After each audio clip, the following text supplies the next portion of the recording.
2, 1. Welcome. 3, 2, 1. Welcome to the Ripple. What is it? It's the ripple effect. I think we did just ripple effect. Ripple effect podcast. It's ripple effect. Right. Okay. All right. 3, 2, 1. Welcome to Ripple Effect Podcast. I'm Arron Stanton with Synergize. I'm Traver Butcher with Nexus, and today we have a special guest. Not just any guest. Oh. Not just any guest. A very, very special guest. Yes. Special. Yeah. Well, Based on, Special just being effect guest. kind of being like one of the first episodes, like with Traver and I both, like budgets were so based on the budget we had. my appearance fee fit within the budget. Yeah. Yep. In 2 waters, 2 unbranded waters. This is my second water already. But we have one of an awesome guy. He's coming in from the Synergize side of guests. We'll have guests from Synergize and from Nexus both participate in the podcast. But this week we're lucky to have somebody from the Synergize side. The man that needs no introduction. Heads or tails? It was I think we won. I think you won. Yeah, so This time. we won, and we chose to defer, and then you chose for us to pick. It was Who's receiving? the guests. The guest. Yep. Yeah. The receiving of the roast. So welcome to the roast. The guest who needs no introduction, but we're going to give him one anyway. Oh, no, that's good. Benjamin McCann. Not McCann. McCann. We can do. Welcome to the Ripple. It's not that ripple. It's just Welcome to Ripple Effect. Ripple Effect Podcast. Gosh, this is probably the best. Yeah. Our intros will only get better from here. Hopefully, I'll be a catalyst for that. Absolutely. I like that. I like what you did there. Yeah, that's the catalyst for that. Is that real ink or Now I just drew it on there with a Sharpie. that looks good? I like that. I know. That's pretty good. I know. I mean, I saw an arm, but there we go. I like it. Ink. I'm committed to my brand. Nice. Sure. Hey, Yeah. that's Do awesome. you have Nexus on your own? I don't. Do you have Synergize on you? No, you do not. No, it's within me. It's I don't watch the outside of the cup. Like, it's transformed me from the inside out. Relationships. over everything. Yeah. Yeah. Everything. Over text. Exactly. Yeah. Ben, what you think to tell us about yourself? Sure. Not what people could see from a photo, like your tattoo and stuff, but like something they'd have to sit down and get to know you to know about you. Well, there's a lot of that stuff. I try to keep that hidden. Yeah. In compartments, and then I'm just like pack it away and then box it up and then close it off and then Well, this podcast is a safe place. You will be judged, but it's a safe place to be judged. a safe place Yeah. to judge. Yeah. Yeah. Right? Yeah. So, I mean, obviously I'm a business owner, entrepreneur, philanthropist, just all around fun. Figuring it out. I figured it out. I don't know. In some way, shape, or form, one day I hope to be able to afford the shoes that you have. Those are some nice. Let's get a camera, see them, so you hold them up a little bit, like the Ferrari Puma. They were on sale. I still feel like it's cultural appropriation of my culture, of the Italian culture, and that Well, I'm a poser. I'm not Italian nor a race car driver. nor do you have a Ferrari. It's true. Wait, why are we friends then? No, I know. It's all a facade. It's like it's a. I thought you had all of that. No, have you ever heard of imposter syndrome by chance? If not, Makes sense. He's just imposter. yeah. There's no syndrome. There's no. There's just the imposter. Imposter. I choose it. I chose this life. I didn't choose this life. It chose Yeah. me. I feel like you gentrified my culture. Yeah. Appropriated it. Wearing those without permission. Okay. Well, at least we know your culture now. Yeah. So I'm Italian. Okay. Yeah. Great. Yeah. Ish. Are you though? Yeah. Actually, I have 36% African, 27% Italian, and I think there's some Middle Eastern stuff in there. Really? And I have some Irish in me. Is It's just enough to make my beard red. Just Yeah. Nice. So if you've met my sister, Yeah. Oh yeah. so you see the Italian, you see all that Yeah. in my sisters. Yep. And then my brother and we're fair skinned, and I've got a red beard, and my brother's got red hair. So it's really weird. People don't believe we have the same parents, but you look at my dad, especially Trixter's younger. He's got dark black hair, striking large nose features. My mom, blonde hair, blue eye, just as white as can get. So I'm kind of a mutt. but I was guessing with you on the Italian thing. Yeah. Well, oh, you were I right. don't. I wanted to Did you take it serious? So this is a serious podcast. This is then seriously. We need to make it funnier.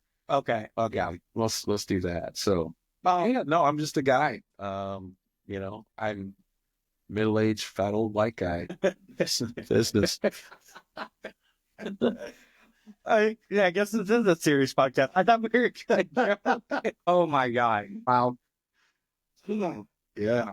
How much of this is going to get edited out? I don't know. How much is going to Who's doing editing? one of our first episodes, so we can't afford an editor. Who's actually volunteer as tribute? That keeps your mindset and just part of the journey that shaped you to who you are today, and just letting people kind of get an inside look at you. And also impact with the name of the podcast. I'm not exactly sure what it's called, but we do know it does have impact in it. Ripple effect.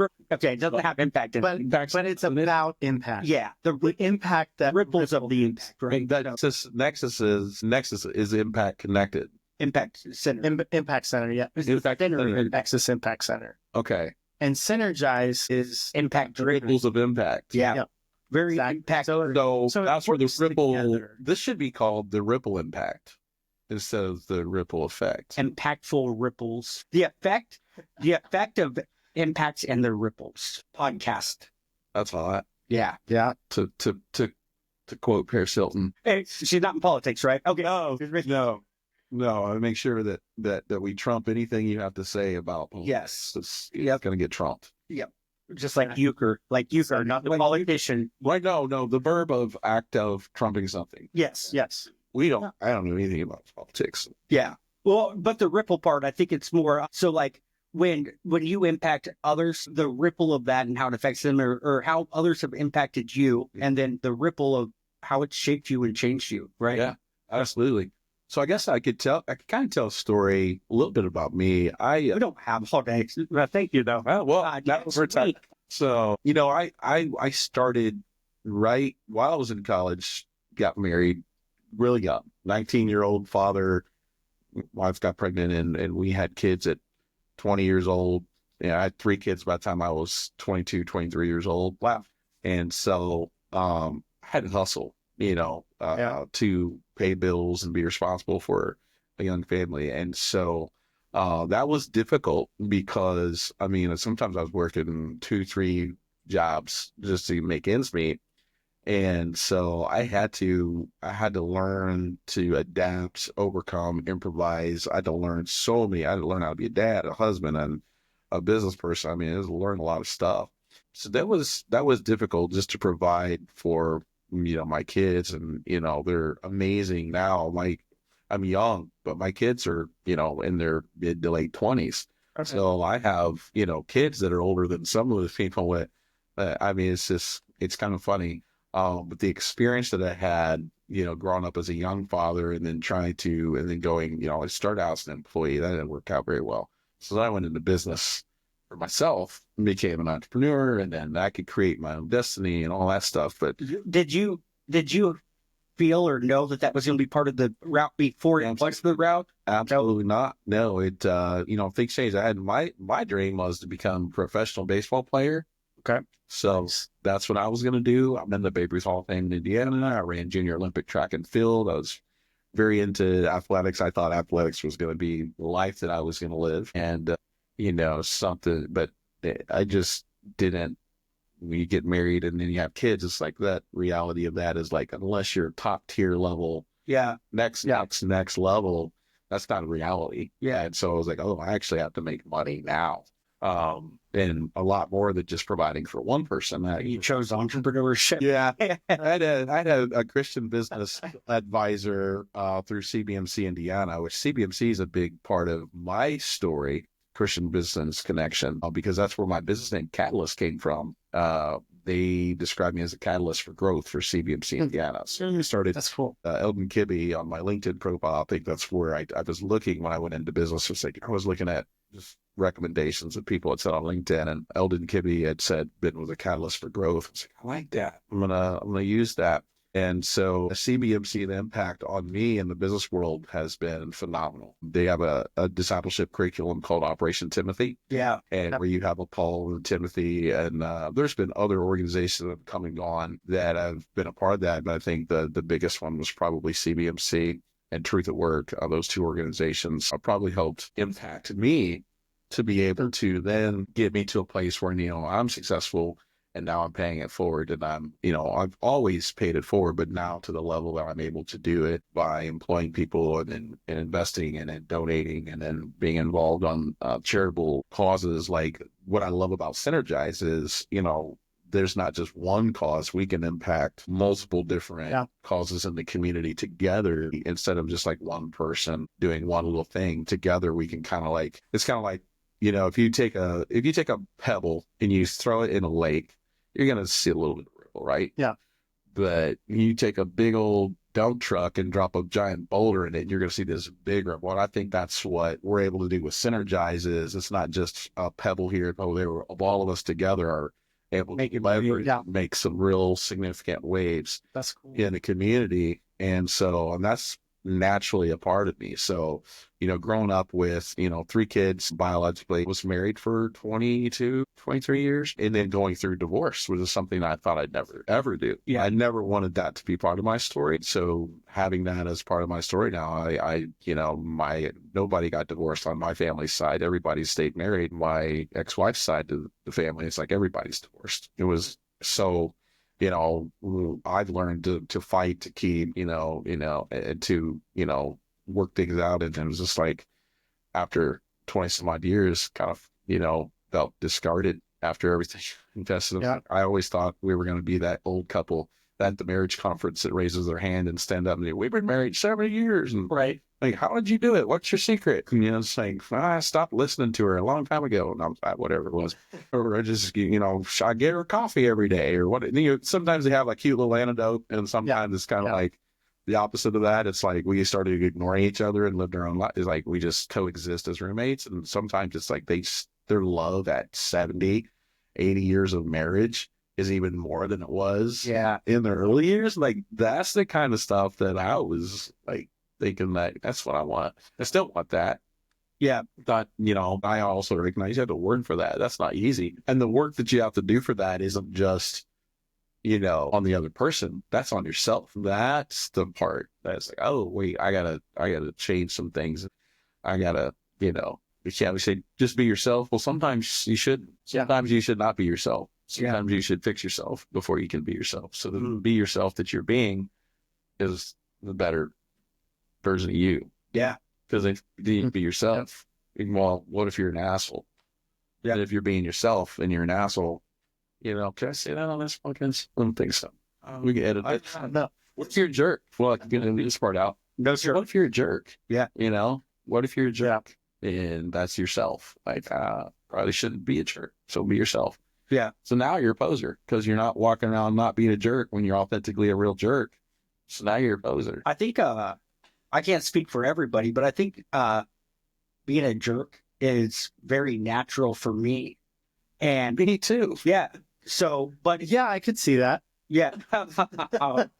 No, but seriously though, like, getting married, having to, grow to a spot where It's not about you. it's not just about me.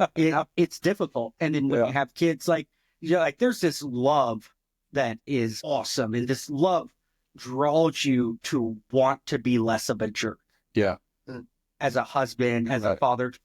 But it still takes, I believe it takes some surrender, discipline, and then also counsel from the right sources and the right people, because everybody has an idea or a perspective of how to make you how to help you grow beyond your childishness or your immaturity or your selfishness, narcissism, whatever that is. And sometimes the wrong advice and voices just confuse you more even about who you are.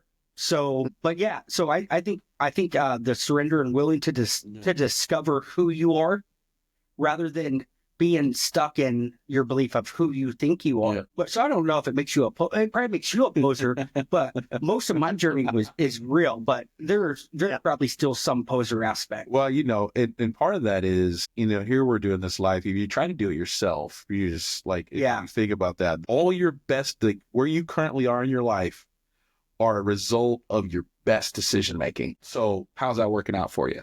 So maybe you need someone else to speak into your life to help you make better decisions, Right. Because your existing best decision making has got you where you're at. And if you're happy where you're at, everything's going great, you got all the money you need, your relationships are awesome, and it's great, well, then you're doing great.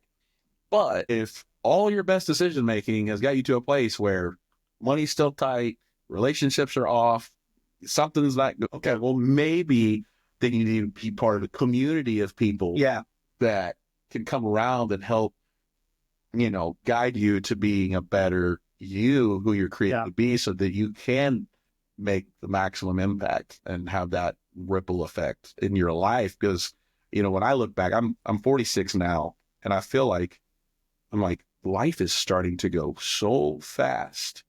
It's like, my God, my kids are 26, almost 27, 24, 22. Yeah. Next, I'm going to be a grandparent soon. I could already be if biologically I'm old enough. I'm actually surprised I'm not. Honestly, my kid's pretty good looking. You think they would have? If your kids followed you'd be a great grandfather. I would be a great grandfather. Yeah. If they started as early as I did, I'm close to it. You could be a great grandfather. That's if you work on yourself. You're just a grandfather. You'd be a great one. I would be a great grandfather. Oh, I like that. Yep. Yeah, your grandkids would like that too. Yeah. Become that for them. Yeah. Oh, yeah. It's true. Well, real quick, the thing you were saying about community though. Yeah. So that is so true. So if knowing that is true, because I know it's true now. I didn't know it was true before, but I do know that is true now. Yeah. And I think the thing that prevented me from having the type of community that would help co-elevate me, help make me better and improve, was this sense of individualism to being enough for the community, right? So it's I'm on this side now. You feel like you were enough? Yeah, I see now it took community for me to get to where I am right now. And it's going to take community for me to get to where I'm going to go. But before I was about 25 when I started that journey of truly allowing myself to belong as I am. Yeah. And allowing the community around me to help me discover and to grow into who I'm going to become. Yeah. But until you make that step, we almost tell ourselves that we need to get to where we are enough or what we need to be so that we can be part of the community. We think that community is the outcome, but really community part of the process is just part of the process to the outcome. I would also add now that either sure very correct or very wrong. Yeah, that's probably correct. Okay, well, if you say it's correct, then it is. Okay, so that's probably wrong. Yeah. So no, and I would say my church had a really huge impact as well in helping me grow. I mean, started out, there's some stuff. I mean, stuff's happened in church. I've been a part of stuff. Oh, yeah. Churches have had all kinds of stuff. Yeah. And at the end of the day, it's because church is made of people that are imperfect. Right. And so one thing that I had to learn throughout the process of growing as a family man, father, husband, church member, community member, etc., was one word, and I don't know if I can say it. It's an F word. Forgiveness. You got to learn. That's probably the strongest F word. It's actually no. Strongest. You have to learn to forgive not only yourself but others. I mean, forgiving others, I think, is easier than forgiving yourself.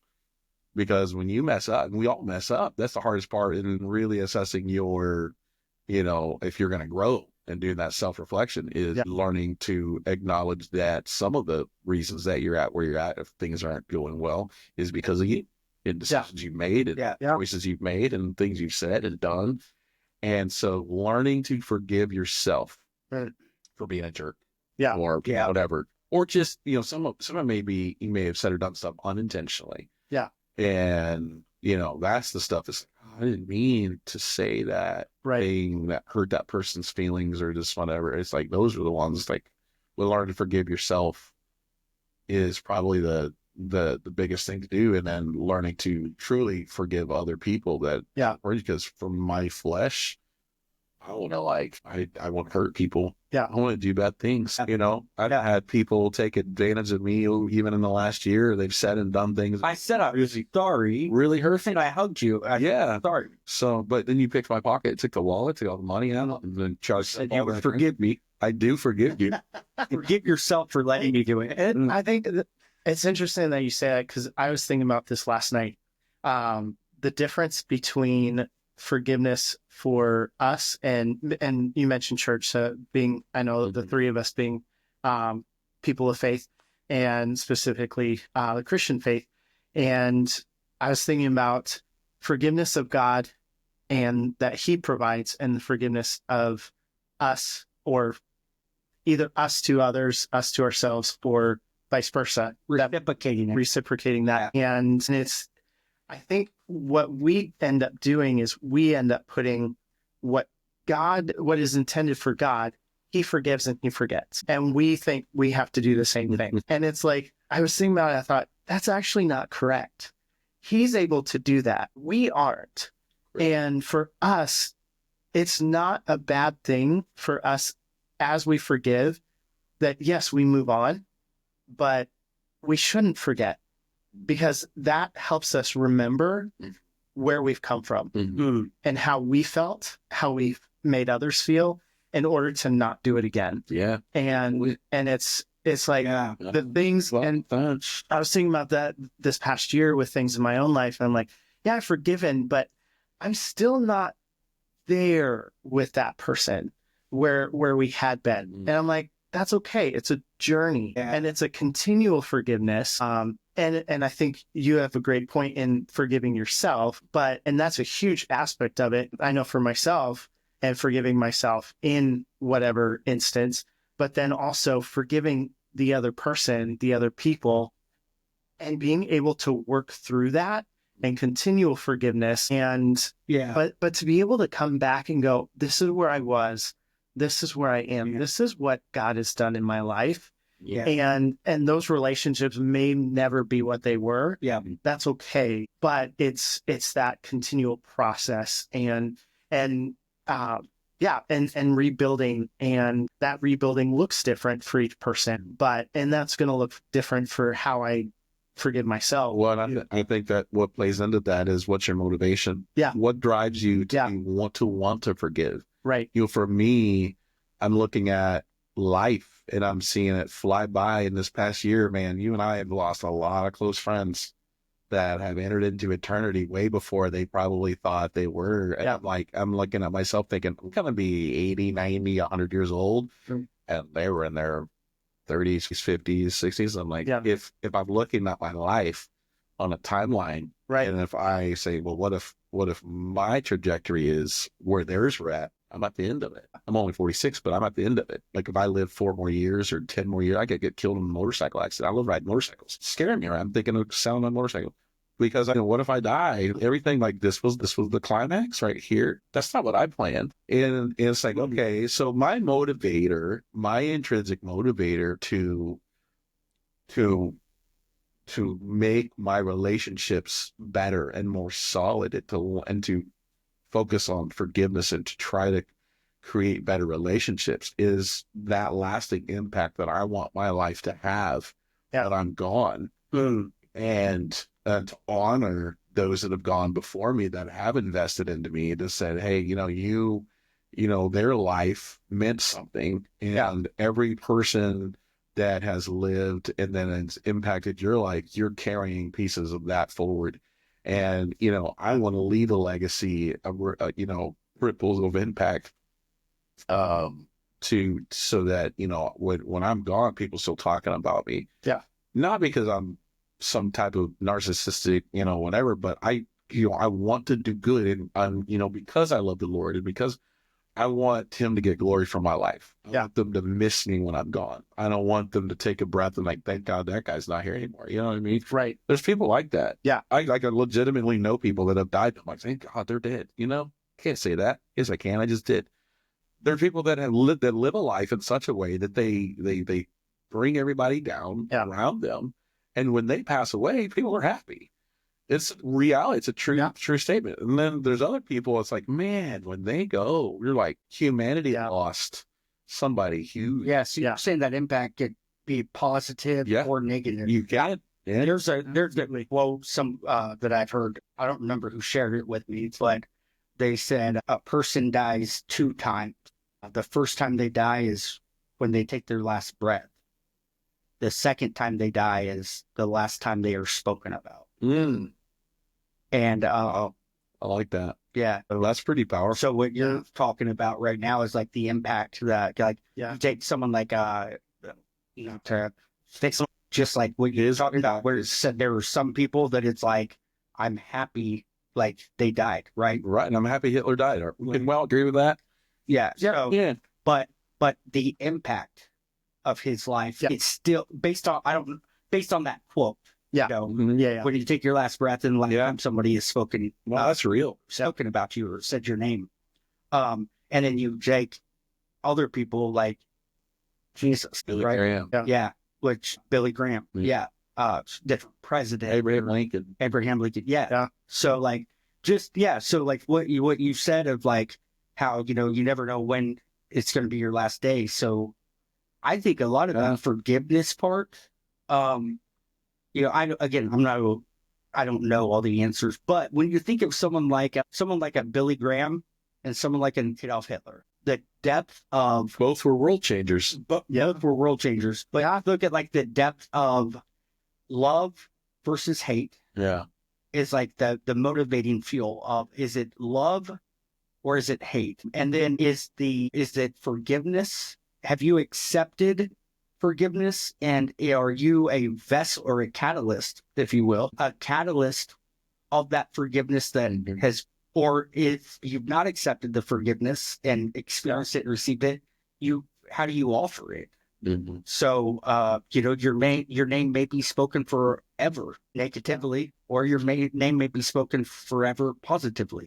I think too, there's I definitely want to make sure that they know my name. I don't want to be the people that like, that's why they'll never remember your name. Yeah.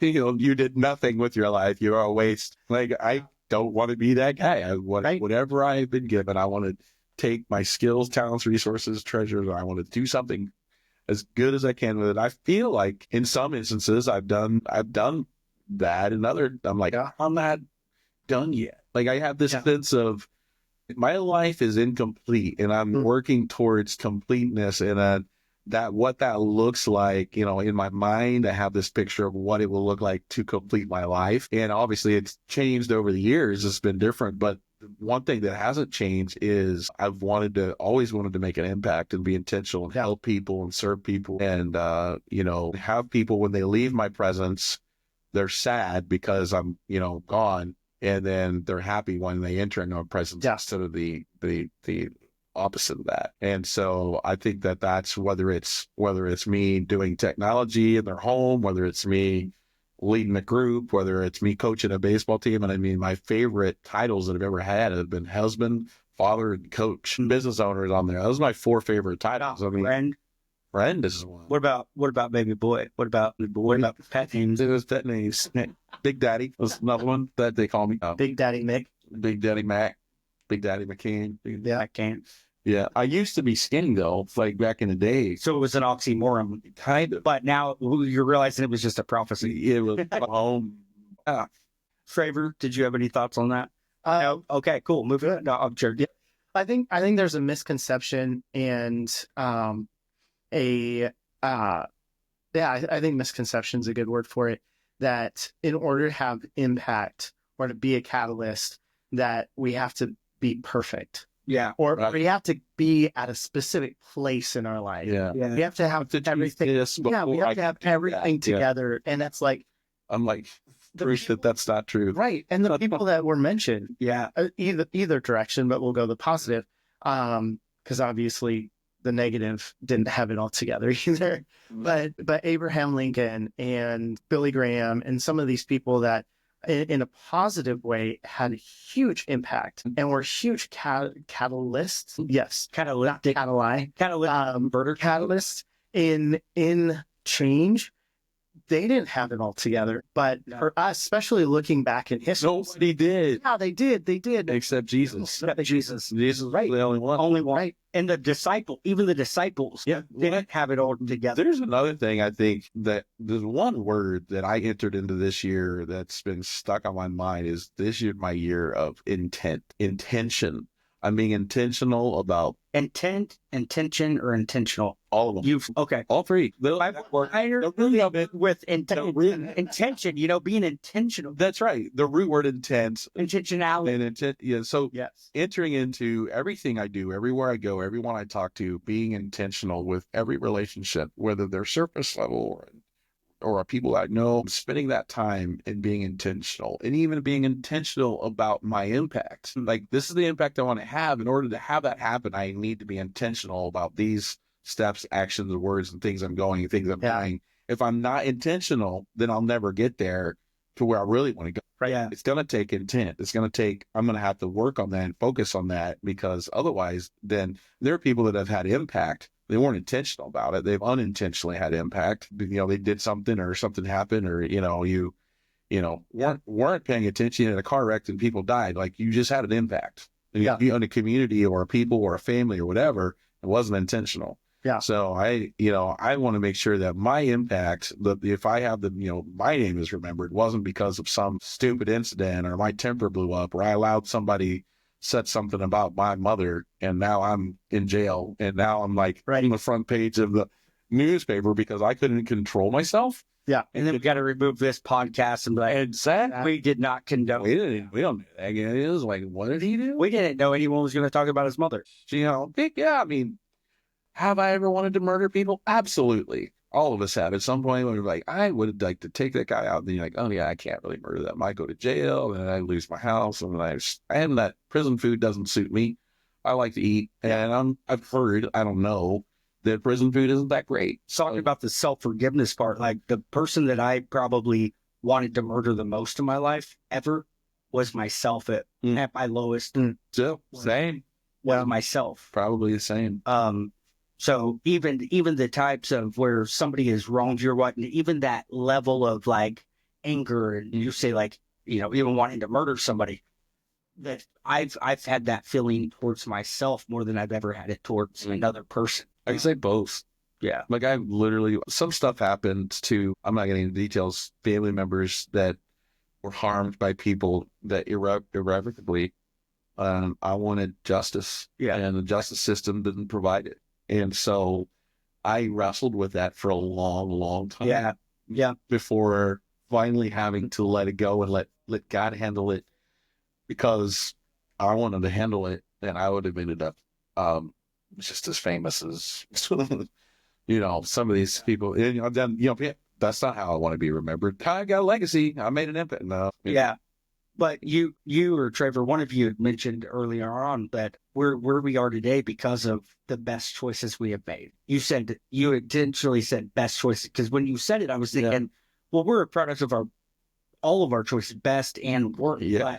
But you're saying, but your best thinking got you to where you're at now. Yeah. So if you're happy with it, great. But if you're not, then you need better thinking. Yeah. So you're here today, not in prison, right? Because you came to a better conclusion of trusting God with it. Yeah, I'm going to tell you this, didn't come by myself. I had counsel. I had talked to men and pastors and counselors and stuff. I had to get they had to help walk me through that, because you think you're over it, then it comes back. It can sneak back up in there. Yeah. That forgiveness thing that we talked about, that's not a one-time thing. That's something that has to be a lifelong, it's a lifelong intent to be a forgiver. You have to, because if not, it'll sneak up on you. I remember after the incident I was thinking of earlier that, my family member suffered, and 3 years later, randomly sitting there, I was at work, and all of a sudden this thought came to mind. hey, you could go take care of that person and nobody would know because like, there's been no interaction. I'm like, what in the world? Where did that thought come from that I could just drive on over to such and such area and take this person out and nobody would be the wiser? Oh, and then my mind started going there like, hey, you can do this with your cell phone, turn it off. It's like all this stuff that like you could practically do it. Like, why did my mind just go there in an instant? It was like, it happened just like that. And I was like, what? And the Bible says that we to take our thoughts captive. Yeah. And it's like in those moments, I was like, oh, this is where my training kicked in from being in. It's like, oh yeah, I had captive that thought. That wasn't, if it was mine, it's not a good one. So I get captive. But if it didn't come from me, it came from the enemy, which I also need to recognize. Yeah. That this enemy of my soul wanted me to go do that. So then, because the consequences of that is is destruction. The enemy wants to steal, kill, and destroy. And I would allow that, that all of a sudden that moment of unforgiveness to let me go do something crazy, and just like, no, that's not what God wants for me. No. He wants me to. Right. But if you don't have that relationship with God, it's hard. I probably would have done it. If you don't have that relationship. Yeah. Because the relationship with God, that's the most secretive. Mm. So even if you could turn off your phone, whatever, like you trying to hold your thought captive, but maybe the thoughts of CSI, if we were trying to take you. Yeah. So even if in your own mind, in your own relationships, you've thought your way through it and it's like, okay, I can get away with this. And you don't have a relationship with the one who created you and has plans for your life that you don't even know about, then why not act upon it? Exactly. If the human community, if the divine isn't a depth that you have experienced, and all you have experienced is kind of that personal community. I talk about the different levels, like the public, then the social, then the personal, then transparent, and then divine. If you don't have that faith and have not had that experience, that encounter with God, then all you have is the transparent depth. And again, your mind starts going to, okay, what transparency could I cover up? Yeah. Well, within the divine, you can't cover that up. And look what happened with the depravity. Like this world will celebrate depravity. I mean, you have your world star and your stuff's that been on Snap Story, the people doing crazy stuff. People like, yeah, they're cheering all these people. Look at Luigi Mangione, right? This guy had his mom died. Like if you really read the story about Luigi, he killed that CEO of the insurance, United Healthcare, right? And everybody celebrating them. Women want to have sex with them. Man, that's weird. This whole thing is weird. But it was like the world will celebrate evil. It will lift this up to be a good thing, right? In reality, and yeah, he went through some devastation. He lost his mom. He died. All of that stuff and all that. I don't want to downplay what he went through. Right. That brought him to that mindset, but he didn't know the Lord. And because of that, like you said, he didn't have the relation to God. His mind was, you know what, this person did bad thing, or, in his mind, that person was the representative of the system that was that.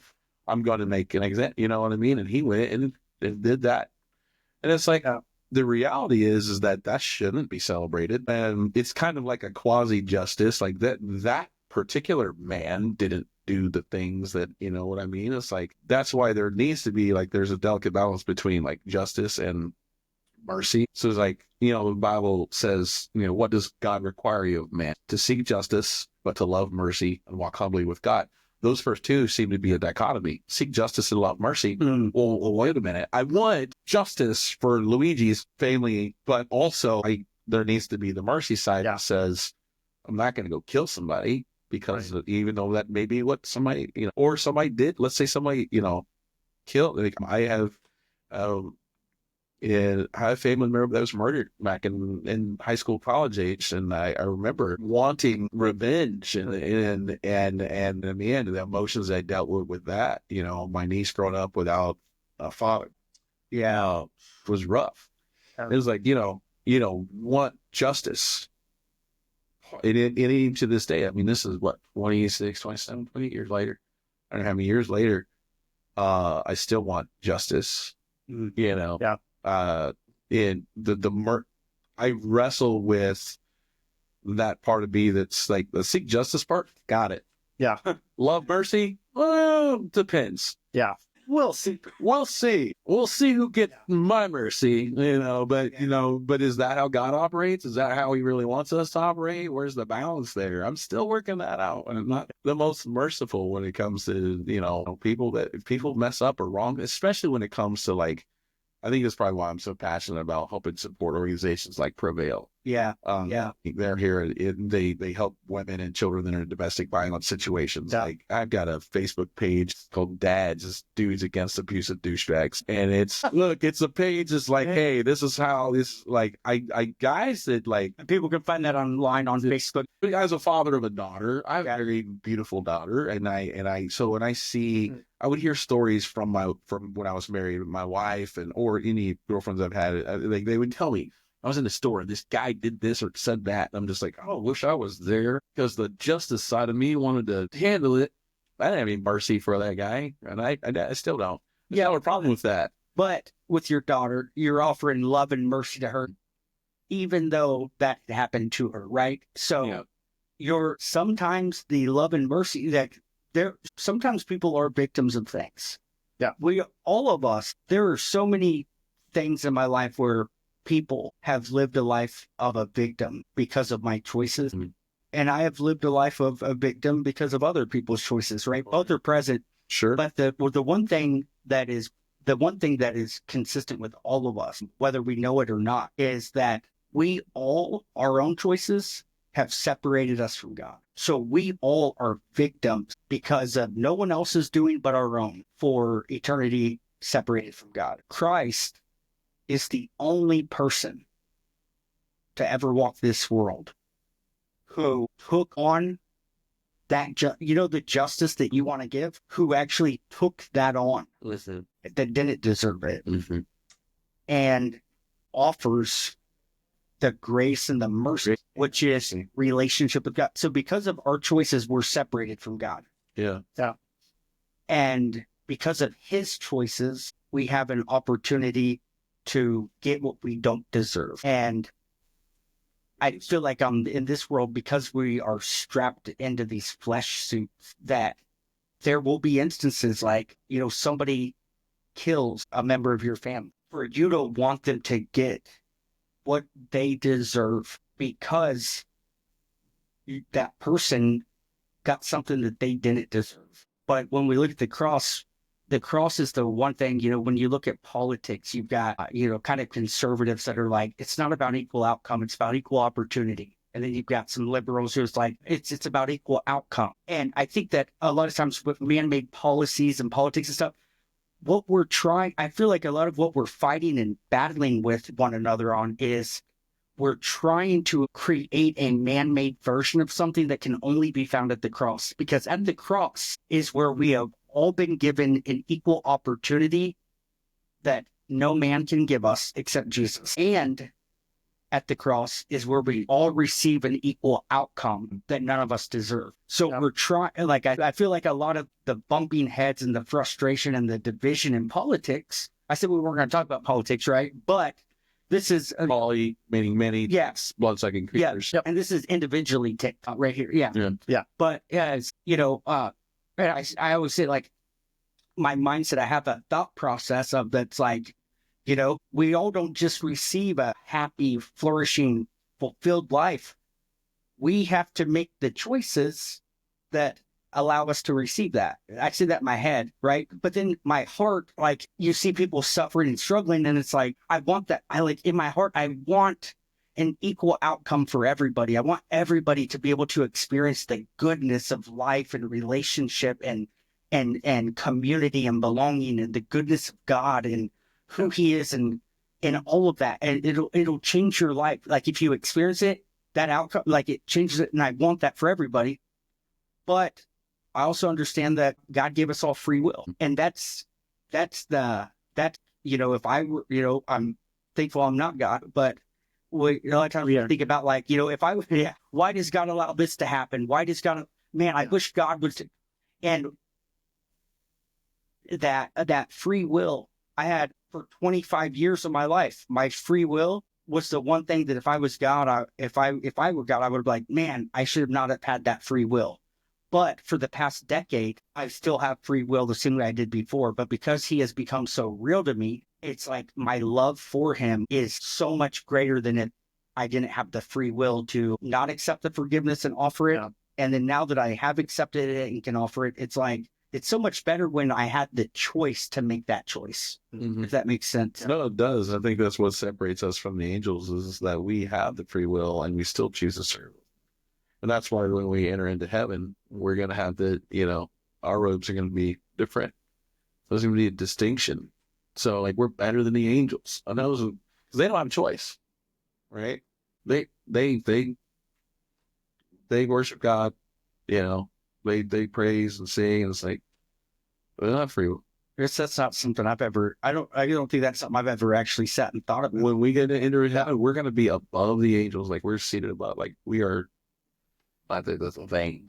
We're better than angels. But it is like people deify angels. They're just creatures, They're not like they're below us when in God's perspective, we're so messed up.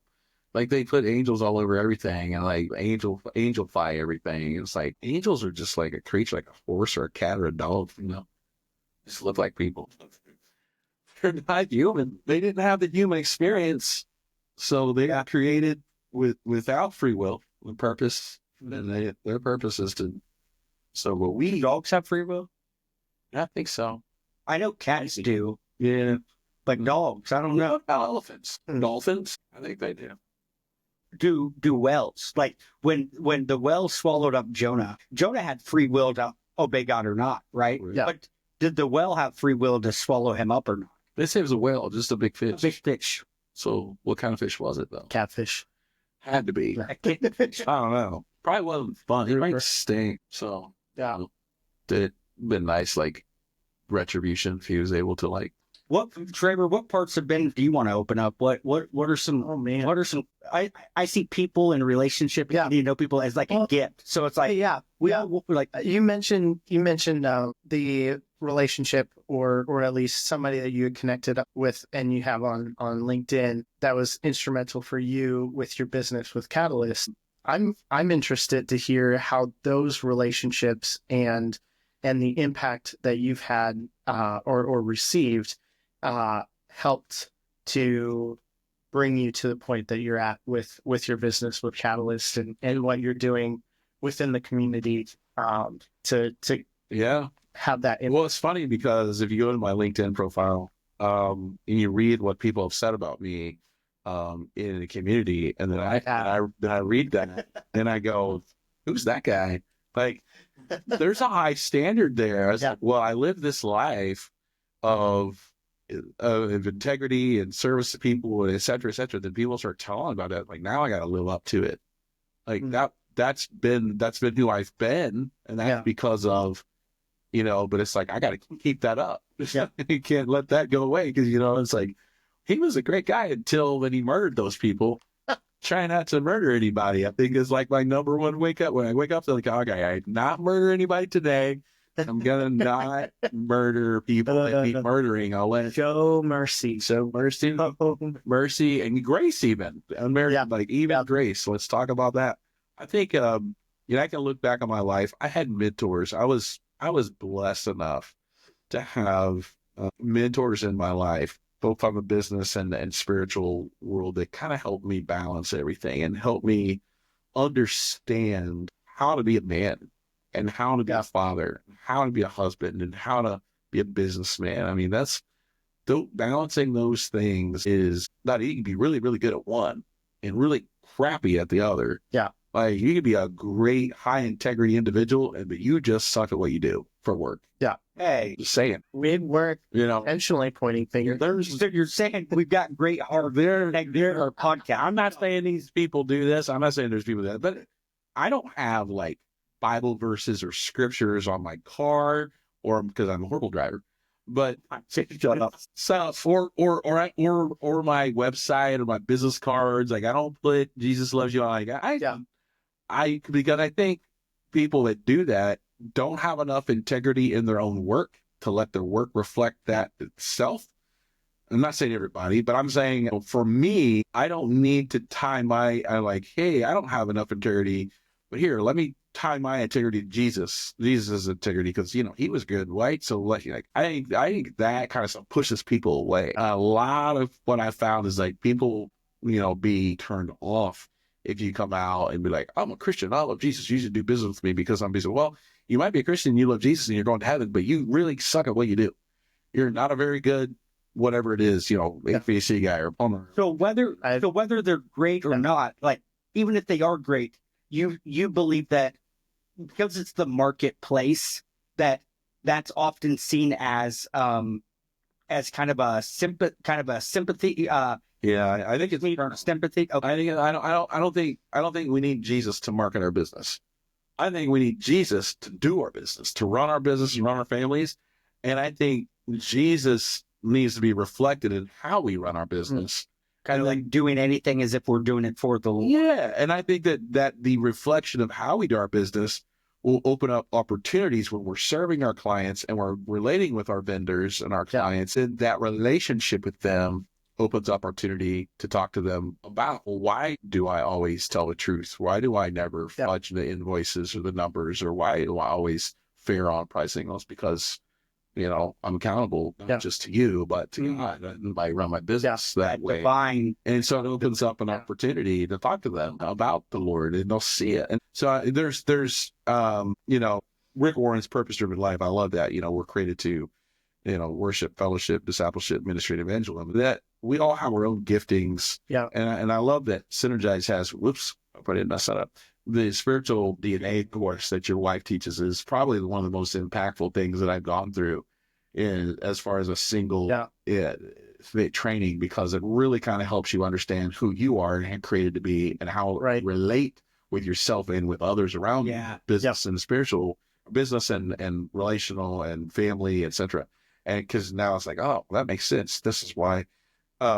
Give you a set of lenses that you can see your own life through a different set of lenses, and then make adjustments that you need to make. It's like when you go to the eye doctor, he does the one or two, he does all the things. You use your glasses. Like, I see better now. Like, wow, who wouldn't want to see better? Yeah, I don't want to walk around with my blind self looking at the world like this. Like, I want to see better.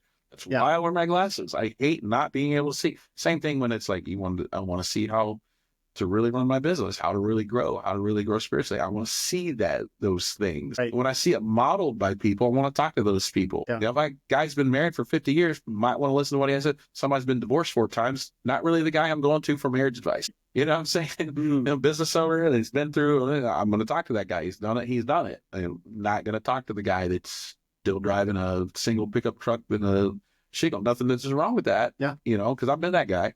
But at the end of the day, if I want to be successful, I'm gonna find people that are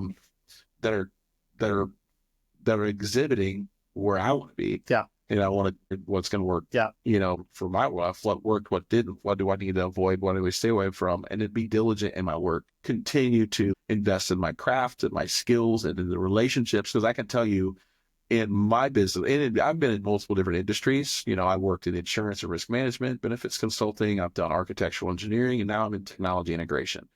In all of those things, I have found that it's the relationships that you have that actually make the work worth it, make it fun, it's like, it's the relationships. And so that's what's helped me is, you know, investing in the people. I mean, you could be the biggest, the most skilled technician in the world, but if you're dishonest or you're a jerk, I don't want you. I don't get around. It's like, I'm getting rid of people because it's like they're poison to culture. And part of that's probably you talked about your roles, husband, father, coach. Part of that's a lot of times with coach. Is some of the talent is such an awesome thing. You're looking for that, and you're trying to build that and grow that. But the right coach grows your character, helps teach you how to be a team player, how to support others, how to make it less about yourself and more about the collective progress. So as a business owner, because you have that, you've been in that role as a coach, it sounds like that has kind of affected a little bit the way that you run a business. Now, somebody who's been that star at I hire for competent, or hire for character and train for competence, versus, hire for competence and train for character. You can't. Integrity is one of those things, you either have it or you don't. Yeah. It's not like you're like 90% integrity. Well, no, you're 100%, non-integrity. Like, so it's like you don't have a like a 90% truth. That's a 100% lie. So, you have to have that integrity. You have to be able to trust people. Relationships are built on trust. Wow. Trust of character, competence, chemistry, and communication. That's all part of it. And that comes from Patrick Lencioni's 5 Dysfunctions of the Team. One of my favorite books to read, and I run my business off of that. It's, it's all based on trust. And here's the thing, when you do have a conflict that comes up, it's how you resolve that conflict that either builds trust or tears it down. Oh, true. Have you ever had a relationship that when you had a conflict and you worked it out, that relationship was stronger because of the conflict, versus you had a conflict and it blew everything up because it didn't work out? I was like, it destroyed the relationships. You walk away from the relationship as conflict is present rather than growing in the relationship. Using that, I look at conflict as one, because conflict is inevitable in every relationship. Inevitable. Everybody's gonna have conflict. You got to learn how to resolve it in a way that builds trust instead of tears it down. Like, I trust that you're going to follow through and get this done.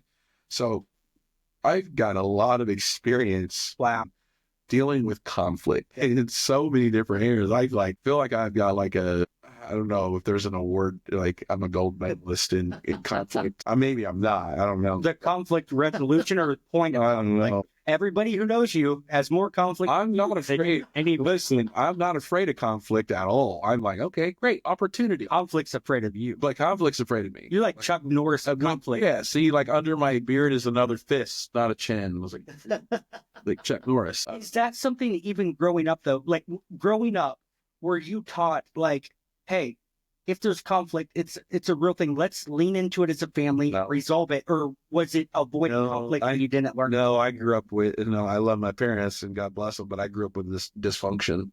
There was 5 of us kids. We were all a year apart. My mom had bipolar. My dad worked all the time. So it was me as the oldest raising my siblings. We were chaos. Yeah. I grew up in a house of screaming, yelling, chaos. It wasn't not conflict resolution. Just conflict. It was just conflict all the time. And the way we resolved it was with our fists. How did that get into healthier conflict resolution? How did you even know that was a thing? Because if it was never present, you never experienced it. What was a relationship or a moment that taught you that there's a better way to resolve it rather than to just resolve it the wrong way or to run from it? I had my ex-wife, we were married for a long time. She was the opposite. She was the most gentle, kind person in the world. And like the very first hint of conflict, she would just break down and start crying, which ticked me off. But it was the start of me learning to kind of calm down, to be a little bit gentler, and a little bit like it started with her. Like if I learned, and then I had to like intentionally teach myself and find resources and training to learn how to be a kinder, gentler person and not be so abrasive. Even if I was telling the truth, I would be abrasive. Natural is being a jerk. Yeah. Like I said earlier, Traver was like, I can tell. I believe that. Yeah, the jerk store called and they want me back. But if you didn't love her and have a relationship with her, then you wouldn't have had a relationship. You wouldn't have motivation. Grow. Yeah. So it took the relationship to even want to work. And I have been described as a bull in the china shop. Like that's kind of how my natural how I just grew up as like, fight or flight. And I'm like, I like to fight. Let's fight. Like, let's do it because I'm going to win. I like winning is like, so that's like conflict. If you have that, mindset of I'm not afraid of fights because I'm going to win.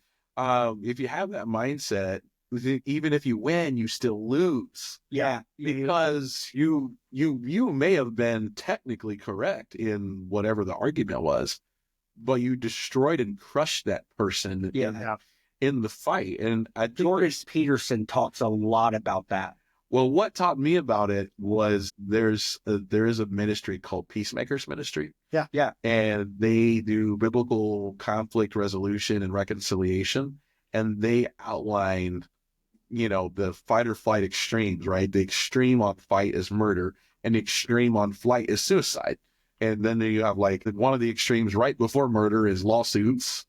And on the other side is, complete withdrawal. Like I move away.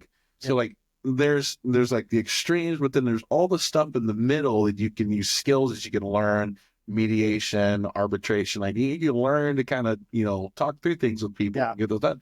And I think, I was a sponge when I first found that. I was like, this is awesome. It has a little visibility and, get the, how to resolve conflict in a godly way and get the log out of your own eye. Step number 1, the 4 G's of reconciliation.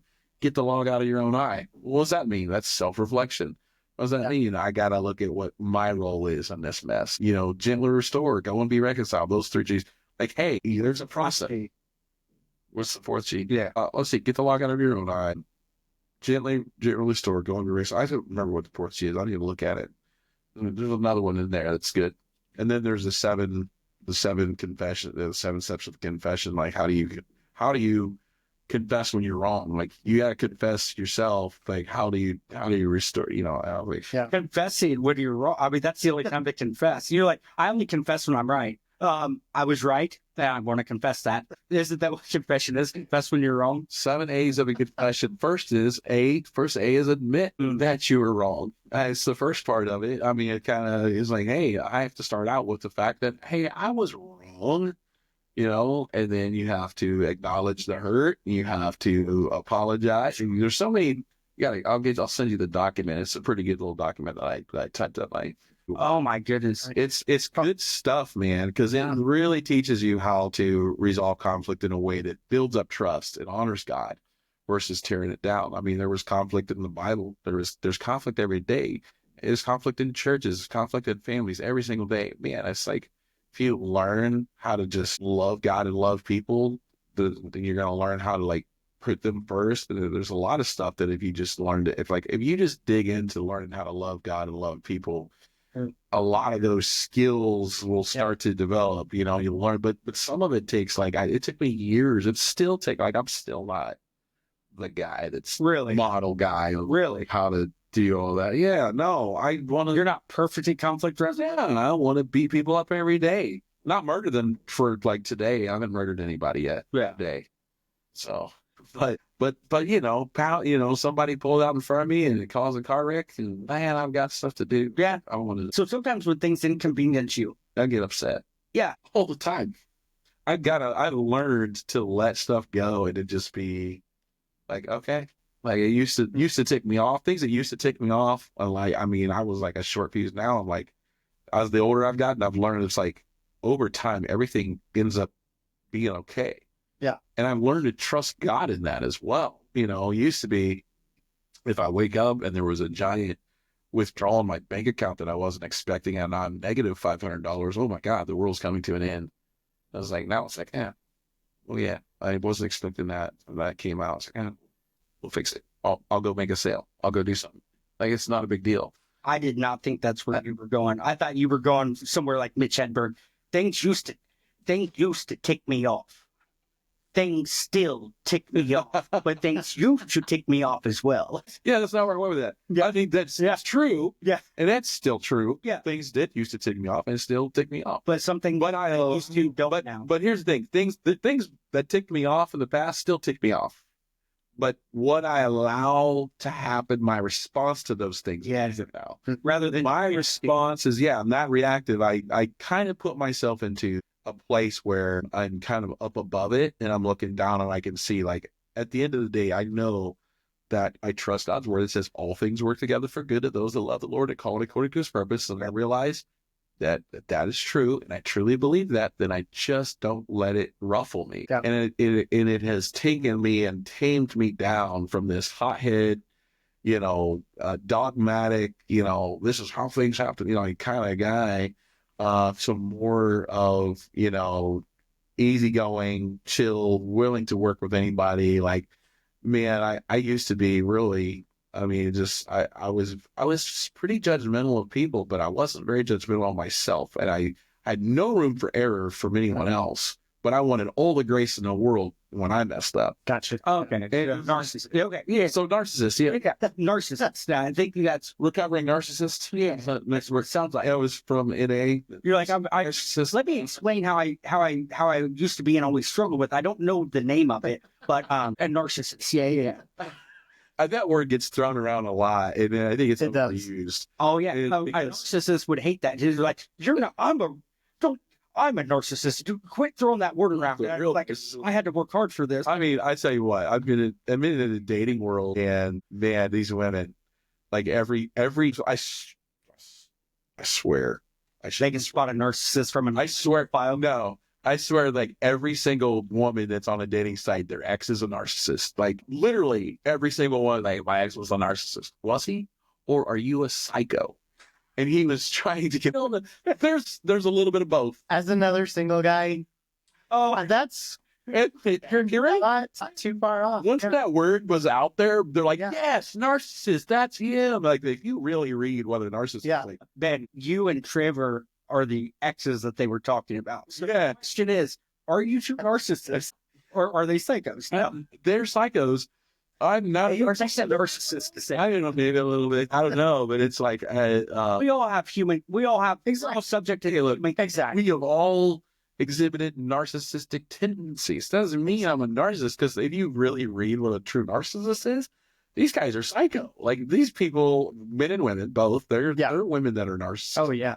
They control everything and they have to be right. They have to Yep. man, that's like the literally opposite of me. I'm like, yeah, let's work it out. Whatever, you can be right. I don't have to. Traver's controlled this whole conversation. Yeah. He's a podcast I just narcissist. need to fight with you. I don't need to fight. Like if you want to be wrong and be dogmatic about it, that's fine. I don't have to. I can be wrong. Yeah. You know, the real question is, do I want to continue the relationship? Right. If somebody is, and when I see narcissists in women and in men, whether it's a business relationship or personal relationship, I just make the choice to exit the relationship if it's not worth keeping, because I don't need that kind of people in my life. Yeah. And I don't want to be that kind of person in someone else. Like, if you think I'm a narcissist, then maybe you should leave, you know, or I should leave. I don't know.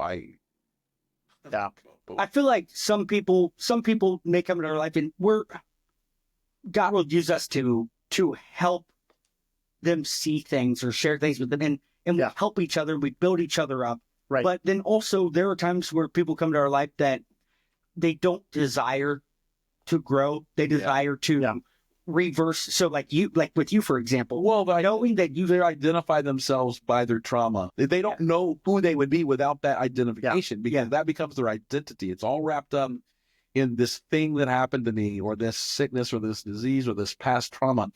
This is my identity. And if you take that away from me, if I heal from that, who am I? They don't even know. Yeah. So they would rather hold on to that trauma and all the mess that comes with it than heal and move forward and move on. Yeah, if God brought you from a place of where you can acknowledge and look back and see that I very much live my life from a narcissistic view, and God's grown you to where you are, you're not afraid to walk alongside others who are choosing to grow beyond that. Yeah. But what you don't want to do is get stuck in a circle of people who want to remain there, because it can easily bring you right. It's just like if somebody struggled with alcoholism or drug addiction, God will use people who he has delivered from alcoholism and drug abuse to reach and to help others that are walking through it become delivered from it.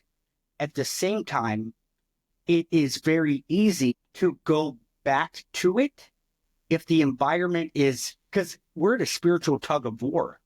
And if you're one of the people ropes that the kingdom is using to help pull people out of the clutches of Satan, also you got to also understand that you're also a people rope that Satan, the enemy, is trying to pull back out of the hands of God. And our minds are such a battlefield. So even though the Bible talks like nothing can separate us from the love, but we also have free will, and we can choose to believe that or choose to not believe it. And if we choose to not believe that, lot of times we will imitate an identity of an addict again, or a narcissist again, or somebody who is walking in that trauma, even though God's delivered us from it. And we will bring back on the consequences of that trauma because of our choices again. So I love what you said of how, like, you know, in personal relationships and business relationships, if you're seeing certain things, you have the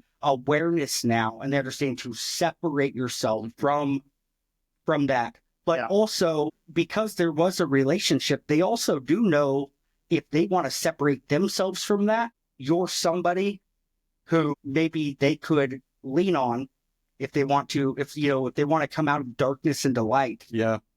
If they want to. I think that whole thing that whole part, that conversation you just started there is that some people don't want to. Yeah. They don't want to change. They don't want to come out of it. They don't want to heal. And you wanting somebody to want to. Yeah. Tara, for 3.5 years, Tara wanted me to want Christ. But you didn't want it. But I didn't want it. So she dealt with the pain. And you're kind of a miracle, my guy. Yeah. You are a walking miracle. I love our friendship because I see a lot of myself in you. Dang it. I see myself in you. I was like, new self, your old self. I've seen both. But knowing your past and knowing your future, it's like, okay, I was like, you and I are both trophies of God's grace, right? I really believe like God can reach you and me, he can reach anyone, because my nature of who I really want to be, I am worse than a jerk. I should be. You're the chief of all jerks. I should be on death row. I'd have murdered all the people that I wanted to murder.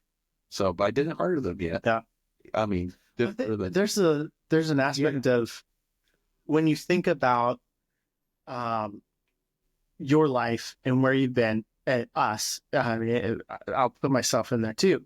When we think about our life and the impact that has been there, the things that we've gone through, the decisions that we've made, positive or negative, it's, at least for me, and I'd say this would probably be the case for you guys as well, it's the community that's behind us. Because we are on this tug of war, as you mentioned, Aaron, but we're not the only ones on the rope. That'll preach, bro. It's like we've got all 4 to 3 strands that easily broken. Exactly. Yeah. But a lot of times we forget that there's people behind us also and so it's like this battle that we're in, but when we look at it, who are the people that have come behind us, beside us, to help pull this rope as well? Yeah. And I think, like, one of my lowest moments, my dad was the one who was like, I'm here. I'm not going anywhere. When all the other friends were like, we're going to stand by you as you walk through this. And then I look around and I'm like, okay, they're still friends, but they're nowhere to be found. And my dad was the one that said, no, I'm not going anywhere. Wow. And so, like, unconditionally. Yeah. And not just because he was my dad. That one of the cool things was my parents is we've become friends as I've gotten older, which some people can't say. I enjoy being with my parents because they're my parents, but because it's like we actually enjoy hanging out, independent of them being your exactly. And they're friends that I get to call mom and dad. But and that was the cool thing. My mom was there too, but being a guy, my dad was able to. Has it always happened though? Has it always been that for you, or was it your dad being there when you didn't? That's when I should have. That's when I saw it. I knew it, but that's when I saw it the most. You experienced it. Yeah. That's the time. That's the type of dad. That's the type of dad I want. Like I want to be. Yeah. Wow. Yeah. But it's the community behind us. And so how are we going to be that community for others? And that's a challenge as well. It's like we have to remember who it was for us. Yeah. But then we have to remember we have to be it for others. Yeah. I think that's kind of where the my life has kind of, that's the catalyst at now is I'm now part of that ripple now. It's like and I'm intentional about it. Like I look back and I remember when we were young, the bills were too much. I couldn't buy groceries for my family. The light was getting shut off. I mean, we were struggling financially. Married, young man, 20-something, 3 kids. And I'm at men's prayer, man, and I'm praying. I'm like, these guys, they're like, God, you got to do something. Like, I'm working 2, 3 jobs. Like, it's just not enough. It's never enough. The guys at the men's prayer, like, just like when they asked me what's going on, I was like, yeah, this is what's going on. This is my real world stuff. Like, I'm dealing with. Like, I got at a men's prayer breakfast. that when you breakfast, there was no food. It was just men's prayer. There used to be, it was like 6 a.m. on a Saturday, right? Like the real men that knew how to really pray. These guys taught me how to pray, right? So like they were the real deal. Like you can learn how to pray. And so that's how I learned how to pray. It was men that knew how to pray. So, but they were like, hey, they took up a little offering and handed it to me. This is a little wad of cash. I don't remember how much it was, $200, $300, $400. And then one guy was like, hey, come get your wife and come with me and let's go to the grocery store.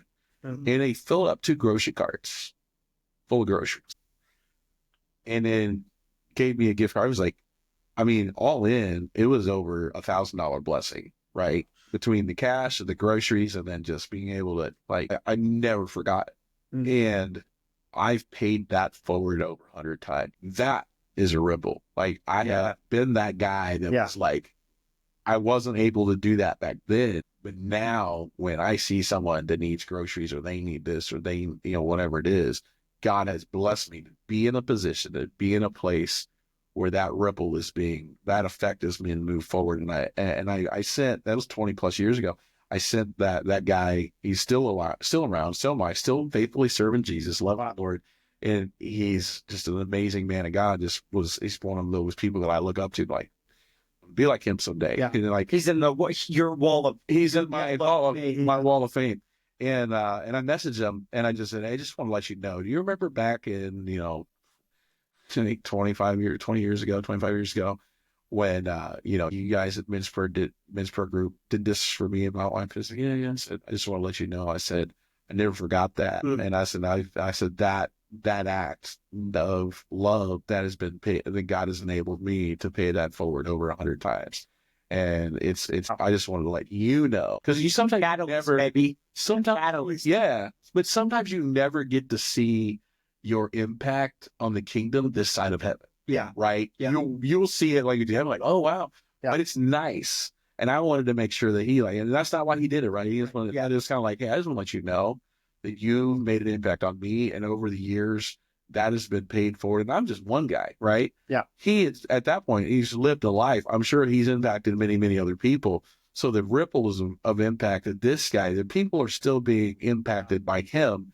And then the people that I've impacted have, over 20 plus years, I've been able to then impact other people. Now, if those people are paying those ripples forward, I've gotten messages from people that I've helped, 5, 6, 7, 8, 9, 10 years later. And they're saying, you may not remember this. And sometimes I didn't.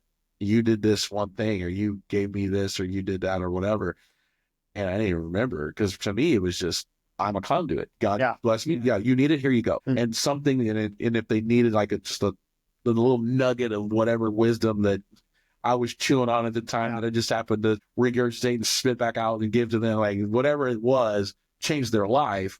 And now they've gone on to do, all kinds of stuff with it. And it's like, become that conduit or they're now, and then they're doing that. And then the people get up the torch. They're doing that too, or doing that. Like, it's kind of cool. It's like when you get to see a little bit of that, there's it's that the older that you get, the more that you're able to see that. And then you're seeing that what you've built with your life, your legacy, there's this glory is just like, wow, there's a huge impact. It's like, have you ever seen there's a stage pit play called The Bema. Have you guys ever heard of it? You got to watch it. Okay. It's online. You do it from, a nice TV and theater. Don't just watch it from your phone. But it's called The Bema. And in the first half of the stage play, it's a one-man show. Well, I feel like I've seen it now. I don't need to now. The first half of The Bema, it's this businessman who, the trumpet sounds, the rapture takes place. The trumpet sounds, rapture takes place. He's in heaven, right? And he's at the Bema seat, and he's sitting there, and he's watching everybody's judgment, and he's watching everybody standing at the Bema, their life going through, and it's powerful. And he's describing it, he's acting it out. And he's like, and this prayer mom who prayed faithfully, like the reward, like it's really cool because you kind of see like who you think who's who in heaven and who's really who in heaven. Is like, the people you know, that you think, you know, but it's that grandmother that did go on her knees every night and praying, and that for her kids and for her grandkids, like that fact that she was literally on her knees for 20 years, 30 years, 40 years, and she didn't have anything to rub together. She didn't physically, but she was praying for people in the community and praying. Like what that person, Bema, looks like is they're a hero in heaven's eyes, because the warring angels that were moved on behalf of God, I said, ripples of her impact. Yeah. Greater than any money. Prayer is the least you can do for someone, but it's also the most you can do for someone. So true. When you can get the God of the universe to move on their behalf, that's huge. My friend Pastor Ken says, prayer doesn't prepare us for the greater work. Prayer is the greater work. And it's like, it's a big deal. Yeah. And learning how to pray and pray effectively, right, I think is huge. I think that's a lost, I'm going to call it an art, but if you're lucky enough to have a prayer team and a prayer group or a men's prayer team, you learn how to pray and learn how to pray so that stuff happens. It's a big deal. So, I mean, I love being able to walk into a situation like, let's pray about it. First thing you do is pray about it. Yeah. That's the most impactful thing. Is everything else you do. I mean, let's say something happens and I got a family member in California. I can't be there, but God can in an instant. I can pray now. And so the second half of the stage play, the Bema, is the man's own Bema seat of judgment. And he sees the good and the bad. And it's a pretty powerful movie thing. But is it well produced and stuff? Yeah. There's different versions of it. There's people tried. I would love to try to act it out myself. Well, at some point, you would. But it shows the way we live our life, what it really looks like into eternity. Sometimes we never really know until we get to eternity, but it kind of gives you a little bit of a glimpse of what it's going to be like. And then it's also kind of scary, right? Because it's there's a little bit of a fear when you put yourself at the Bema seat of judgment before God, and you're you have to give him an account to every idle word, every action, good and bad. Nothing was hidden before God. Nothing. Yikes, man, that's scary. Yeah. What? The stuff you do in private? Whoa, I thought this guy was a good guy. Look at all this garbage. I remember, I'm not going to say the name of it, but I remember there was a church in town where the pastor was discovered that he was, having affairs in the office. And they were they literally in the pastor's office, when they took the books out of his bookcase in his office at the church, there was used condoms in it and stuff. It was bad. Wow. This guy had led this huge ministry in the city, large church, and by the time they discovered all the stuff that he was, he was it kind of completely tarnished all the good that he did. And so, that's why one of the scariest scriptures for me is the one there where, people say, Lord, Lord, we did all these things in your name. And he's going to say, depart from me, you workers of iniquity, I never knew you. It's we could do a lot of good. Yeah. Right. We can have all these acts with these work, but he said, and we did it in whose name? Jesus' name. This wasn't even Muslim or Buddhist or any other religion. They were doing it in the name of Jesus. Yeah. And he's going to say, I never knew you. And what's a worker of iniquity? What's iniquity?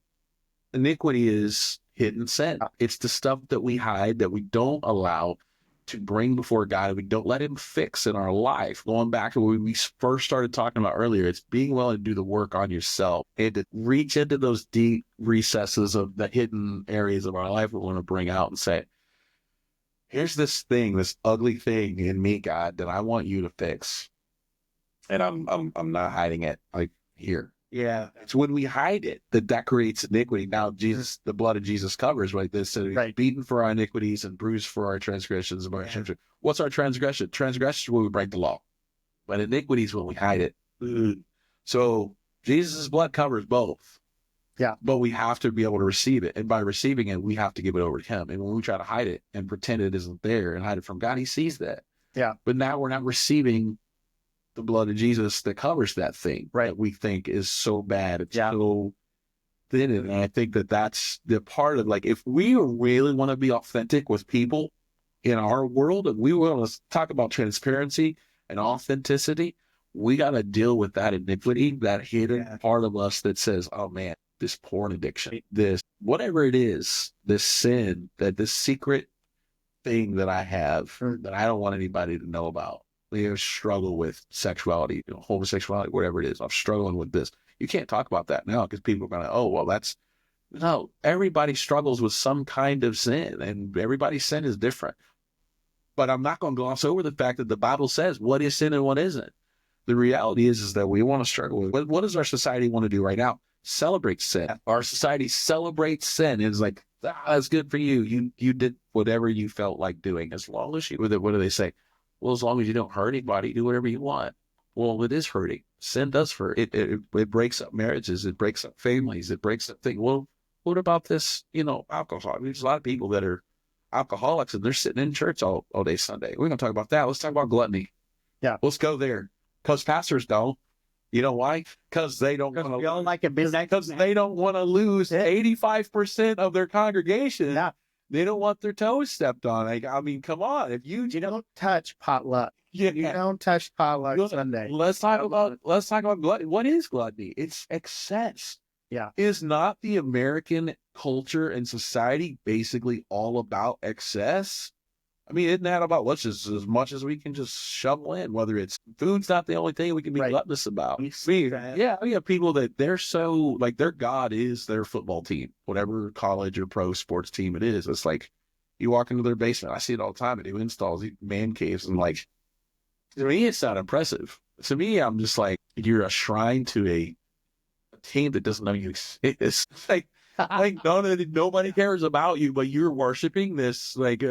So what? You have the ball or the helmet or the jersey of the guy that did the thing and it's autographed. Who cares? To me, it's like, how much is that worth? And it's like, there's literally starving people in your neighborhood. Like, don't get me wrong. I'm not saying God doesn't want us to not have nice things. Right. But I'm saying, like, is that a form of gluttony? Is it excess? It's all it's dusted. You don't even care about it that much to even dust it. But it's worth more to you than the guy that's literally hungry down the street that doesn't know the family, doesn't know where to get the next meal. So I put my money where my mouth is when it comes to that. And I think that's why God's blessed me over the years is because, faithful a little, I'll make you rule over many. And, I think that part is where I want to stand before the Lord. I want to hear, well done, good and faithful servant. And I don't want to hear, depart from me, worker of iniquity. Yeah. That's the biggest thing. Like that is the driver behind my intention, behind my life. And what has me moving forward. And I think my vocation has changed multiple times over the years. But my identity isn't what I do for a living. Nobody's going to remember, this is funny. People that know me and have known me for years, they still don't know what I do. My parents, you even have it tattooed on your arm. My friends, like one of my greatest friends, I'm going to say his name because he's awesome and he's like, he owns the okay. Aaron, be a Synergize. His name's Ken Yoey. And he's the owner of the Christian phone book and the Christian Community Connect. It was the Christian Chamber of Commerce formerly. Oh, okay. Awesome dude. And he doesn't know anything about Synergize. I was like, dude, I was at his house the other day. I mean, he's coming to the next 4:30 meetup, by the way. I'd love to. He's an amazing man. This guy, he's awesome. But Ken's like, he's Mr. He loves everybody. And Ken, you get along with him. Yeah. You get along with him. He's just a really, you know Ken? I don't. I'd like to get my balls on him though. Kenton. If you're watching, I'm gonna hug the crap out of you, buddy. He's gonna get the crap like that. I'm gonna hug the crap out of you. Kenton is one of those guys that just loves Jesus, man, and he loves being Jesus to the world. He loves helping people, and I love that guy. And he's one of those people I am like genuinely like. He lives a blessed life because he's a blessing, and I think he just pays it forward. And I don't even know why I brought him up. What I was going to say about that, but yeah, I just wanted to tell Ken I love you, buddy. Kenton. We love you, bro. Yeah, we love you, Ken. Is there anything we didn't ask you or talk about that is kind of on your heart or in your mind that you just wanted to share or get out there? On my mind, I want to share. Honestly, I'm just trying to live life with intent and make them all. At least this year. Every relationship with intent or with intention or with intentionality All three. or unintentionality? What he said. That's where I'm at right now. And growing my business is a lot of fun. I love what I do. And I don't know how long I'm going to continue to do this before God says, hey, I got something else for you. But right now he's like, hey, I want you to be faithful to this. This is an opportunity. And you're installed, like you're doing all the Best Buy installs across Indiana now? so I do. Yeah, I got a contract to do like multiple stores, all their TV mounting home theaters like that. But then we also we're a general contractor with a tech focus. So I'm the number one ring dealer in Indiana. I sell more ring camera. I mean, we do cameras. Even more than the jewelry shop? Wow. You got more rings than Brady. That's true. It's actually true. What are you going to do now, Brady? He's got more rings than you, Brady. What up now? So now we're a technology integration company, technically a general contractor with a tech focus. And so that's turned into something that started out with the security platform with smart home automation, security, and then audio visual. And then it's kind of progressed into, we'll do a complete build out of a home theater to we'll do everything from the framing, the construction, the electrical, drywall, the lighting. I've got subcontractors that we can do everything, flooring, everything. So, got just amazing. Do you hire any equipment testers? Like after you install it, like do you pay anybody to come in and watch a movie on it and make sure that it's the full experience? No, I let the customers do. I do that myself. And I want to be the one to make sure the white glove approach the service. Yeah, sit in their living room and then ask them to go make me some popcorn. And you're like, please, can you? That's not good. You need more butter. Come on, do better. But I do. You aim to please. I do. Look, I want you to really enjoy this theater, this TV. Yeah, I love what I do because it's a lot of fun with technology. The part I don't love about it is like the showing up paperwork. It's like the paperwork and stuff, but I love like the physically part of like doing it and showing like when you're in someone's home, you're in their space. This is where they go to get away from the world. This is where they go to get recharged. This is their peace, and I don't take that lightly. It's their castle, and so they've got this new thing, shiny thing, and it's for some people. In some communities, these are toys for them. For other people, this is how I get away. But you know what I mean? Yeah. It's like they've got other toys, and this is just one of many. Other people, this is the thing that they have to be able to just get away and recharge and grow. I got my show, my whatever it is. I don't name the shows because I don't watch it. I don't have a TV and my Sleepless in Seattle. What? I don't know. I don't know where that came from. If I've never seen Sleepless. I don't think I have either. Yeah. But I've seen How to Lose a Guy in 10 Days. Yeah. And on that movie, they went to a movie and they were watching Sleepless in Seattle. So I've seen clips of Sleepless in Seattle. Yeah. On the screen of How to Lose a Guy in 10 Days. Was it Tommy? No, Matthew McConaughey, baby. This was okay. Oh, I don't know about. I used to drop Sleepless in Seattle. I'm talking about How to Lose a Guy in 10 Days. Oh. That's so blessed right now. All right. Was that your Matthew? Kind of. Yeah. We don't know with him. I don't.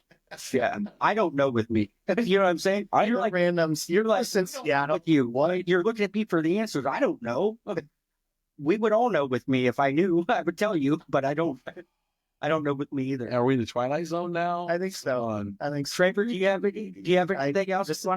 I mean, you get to deal with this as a friend of his as well, but acquaintance, you know each other. Well, my whole point on the business side is I've built a lot of relationships with quality people that are specialists, and then I'm a specialist at what I do.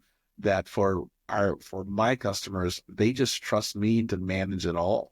Yeah, and I'll be the guy that maybe does some of it, but the rest of it, like I've got good guys that the overall experience of my customer is really, really good because I've got relationships with people that we value each other. I refer them business, they refer me business. We help each other, and I have, my clients become my friends. Yeah, and they're my best marketing because I get the majority of my business from referrals, and so they love to refer me in. If you go to any community chat page, whenever there's something that I do that comes up, I've got 5 to 8 people commenting about me to every one of the other guy. Mm-hmm. So I normally get the business when those happen, because are these business chat pages or are these people lady chat? No. Talking about the rest. City of Franklin chat page, or city of whatever, city of Greenwood, city of Carmel, like these people like these city chat groups or these neighborhood chat groups, my name gets brought up. And then whether the person actually does business with me, that visibility leads to credibility, leads to profitability. So Yeah. I've had people. Hold on a second. I've had people. Say that one more time. Visibility leads to credibility, leads to profitability. I've had people call me 6 months after they saw me tagged in a post for somebody else's TV mounting. And they were like, oh, I'm going to buy a TV in 6 months. I got to remember that guy. And then I get popped up again. And they're like, oh, well, we hired you because 6 months ago we saw your name on so-and-so's post. I don't even remember it. Yeah. But I'm like, hey, that's cool. You know? Nice. Or we saw how they raved and reviewed and they showed pictures and like how awesome you were or your team was. And I'm just like, that's awesome. Like to me, that's a better testament than like, I don't have to like sell myself. I'm just, you tell me what you want. Just be yourself. I just be me, man. Yeah. And do what I do. Yeah. Yeah. So trying to bring that warm weather back to Indiana. Yeah. How was golfing? It was okay. It was pretty good. I won the worst game of my life award. Really? Yeah. Did you have to cheat to win that award? Or did No. you just, I just naturally won that award. what was your score? It was well, the first one was like 145, and then like day 2, I got it down to like 121 On the first 9 or? No, that's for 18. Oh, that's not bad. What? No, it Oh, was pretty bad. I basically got a 300 in golf one time. I basically get that doubled par on every basically doubled par on every hole and the first day out, and then the second day I like worked hard to not double par. So even when I did double par, I earned it. Yeah. You know, You're like, at least I didn't do it every time. yeah. My eighth stroke was the 8th stroke. Like I hit the putt for 8. But You've never been great at math. So according to you, it was 8. According to them. I didn't do all the math. Okay. Like this is verified. You just hit the ball. We had AI and ChatGPT helped us with Yeah. all of it. Nice. So it was like, yeah, I earned that award. Don't try to take it away from me. Yeah. Maybe feel bad about my work. Yeah, I'm going to take that award from you next year. I'm going to go with you next year. I'm going to take that award. You can go. We're going to be in Arizona next year. So that I earned that award. Don't try to take it away from me. Yeah. Maybe feel bad about my work. Yeah, I'm going to take that award from you next year. I'm going to go with you next year. I'm going to take that award. You can go. We're going to be in Arizona next year. So that